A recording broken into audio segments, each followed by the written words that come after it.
ও গনসা, তোমার জন্য আমি পাগল হয়েছি। রাত জেগে জেগে আমি কবিতা লিখেছি।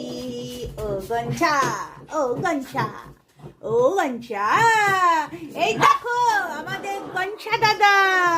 পেটটা মোটা গনসা দাদা, পেটটা মোটা গনসা দাদা, গনসা দাদা, গনসা দাদা। আচ্ছা, গনসার একটা চোখেতে একটু প্রবলেম হয়েছে, তো তার জন্য ট্রিটমেন্ট চলছে। একজন খুব ভালো ভগবান তুল্য একজন ডক্টরের আমরা সান্নিধ্যে মানে গনসাকে দেখিয়েছি, এবং সেই আমার বোন পায়েল।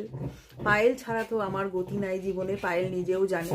তো বুবুর ডাক্তার বুবু রায়কে দেখেন উনি, আমি ওনাকে ফোনে ভিডিও কলে দেখাই।